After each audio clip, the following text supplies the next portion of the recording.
علی بابا اور 40 چور۔ پیارے بچوں، بہت عرصہ پہلے کی بات ہے۔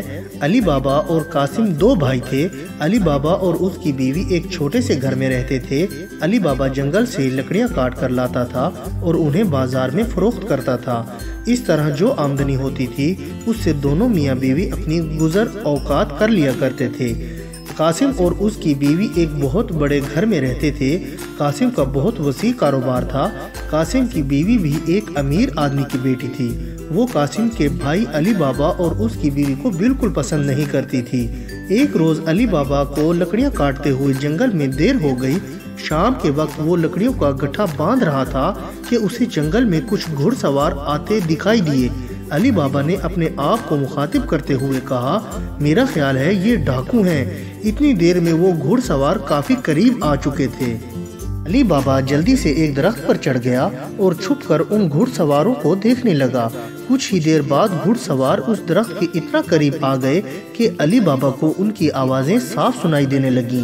ایک آدمی جو اپنے حلیے سے ان کا سردار معلوم ہوتا تھا ایک بڑے سے پتھر کے قریب گیا اور بولا، کھل جا سم سم، اور فوراً ہی پتھر ایک طرف سے سرک گیا۔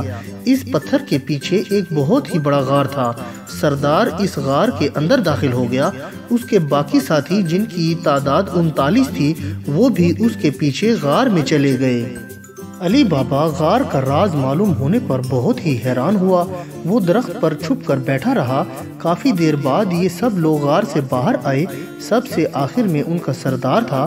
اس نے باہر آ کر کہا، بند ہو جا سم سم۔ پتھر دوبارہ غار کے منہ پر آ گیا۔ پھر تمام 40 چور وہاں سے واپس چلے گئے۔ علی بابا ان لوگوں کے جانے کے بعد درخت سے نیچے آیا اور اسی پتھر کے پاس کھڑے ہو کر بولا، کھل جا سم سم۔ پتھر فوراً اپنی جگہ سے ہٹ گیا۔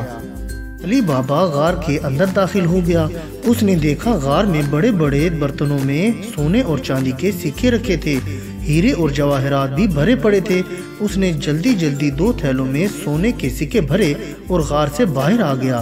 غار سے نکل کر علی بابا نے پتھر کو دیکھتے ہوئے کہا، بند ہو جا سم سم، اور غار کا منہ پہلے کی طرح بند ہو گیا۔ علی بابا سونے کے سکے لے کر گھر آ گیا۔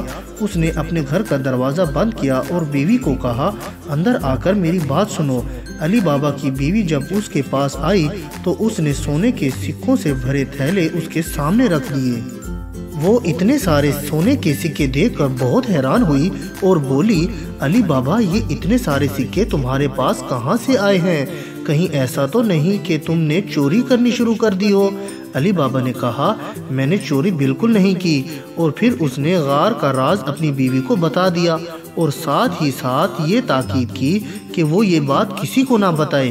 علی بابا نے اپنی بیوی سے کہا، میرا خیال ہے ہم یہ دولت اپنے گھر میں زمین کے اندر اس کو کھود کر دبا دیتے ہیں، پھر ضرورت کے مطابق اس میں سے خرچ کے لیے نکال لیا کریں گے۔ اس کی بیوی نے کہا، ٹھیک ہے، لیکن پہلے اس کا وزن تو کر لیں تاکہ ہمیں معلوم ہو کہ ہمارے پاس کتنی دولت ہے۔ علی بابا نے اپنی بیوی کو کہا، اس کا وزن کرنے کی بجائے اگر تم چاہو تو گن لو، کیونکہ وزن کرنے کے لیے ہمیں ترازو کی ضرورت پڑے گی اور ترازو ہمارے گھر میں نہیں ہے۔ اس پر علی بابا کی بیوی کہنے لگی، یہ تو کوئی بڑی بات نہیں ہے، میں ابھی قاسم بھائی کے گھر سے ترازو لے آتی ہوں۔ علی بابا کی بیوی نے قاسم کی بیوی سے کہا، بہن ہمیں کچھ دیر کے لیے ترازو دے دو، ہم کچھ اناج تولنا چاہتے ہیں۔ یہ سن کر قاسم کی بیوی کو بہت تعجب ہوا۔ اس نے سوچا کہ ان کے پاس تو مشکل سے روزانہ کھانے کے لیے اناج ہوتا ہے، یہ ترازو میں کیا تولنا چاہتے ہیں؟ اس نے کہا، اچھا تم ٹھہرو، میں تمہیں ابھی ترازو دیتی ہوں۔ یہ کہہ کر وہ اپنے گھر کے کمرے میں گئی اور ترازو اٹھا کر اس کے پلڑے کے نیچے ذرا سی گوند لگا کر دے دی تاکہ علی بابا اور اس کی بیوی ترازو میں جو چیز بھی تولیں اس کے 1-2 دانے اس پلڑے کے ساتھ چپک جائیں گے۔ اس طرح سے معلوم ہو جائے گا کہ انہوں نے کیا لایا ہے اور کیا تولا ہے۔ علی بابا کی بیوی ترازو لے کر گھر آ گئی۔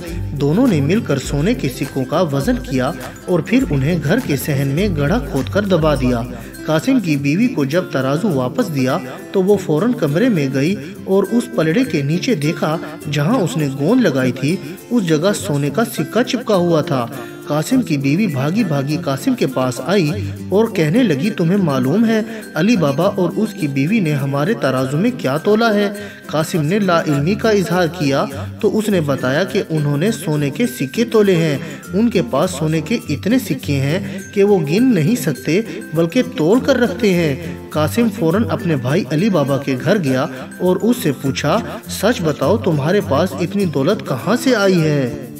علی بابا نے ڈرتے ہوئے اپنے بھائی کو جنگل میں موجود غار کا راز بتا دیا۔ اس نے کہا علی بابا تم مجھے ابھی کے ابھی وہ غار دکھاؤ۔ بھائی کے اصرار پر علی بابا نے اسے غار کا راستہ بھی بتا دیا۔ دوسرے دن صبح سویرے سورج طلوع ہونے سے پہلے قاسم اپنے گھر سے نکلا اور غار کے پاس پہنچ گیا۔ غار کے منہ کے سامنے کھڑے ہو کر اس نے کہا کھل جا سم۔ پتھر فوراً غار کے آگے سے ہٹ گیا۔ قاسم بہت خوش ہوا، وہ غار کے اندر داخل ہو گیا اور اندر جا کر بند ہو جا سم کہہ کر غار کا منہ بند کر دیا۔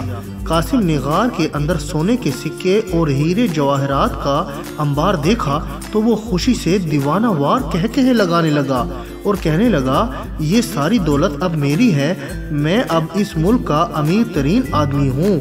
وہ خوشی میں غار کے اندر بھاگنے لگا۔ قاسم نے 4 تھیلوں میں سونے کے سکے اور ہیرے بھرے اور واپس جانے کے لیے غار کے منہ پر آیا، لیکن اب وہ غار کے منہ سے پتھر ہٹانے والے الفاظ بھول گیا تھا۔ اس نے ذہن پر زور دیتے ہوئے سوچا اور بولا کھل جا دروازے۔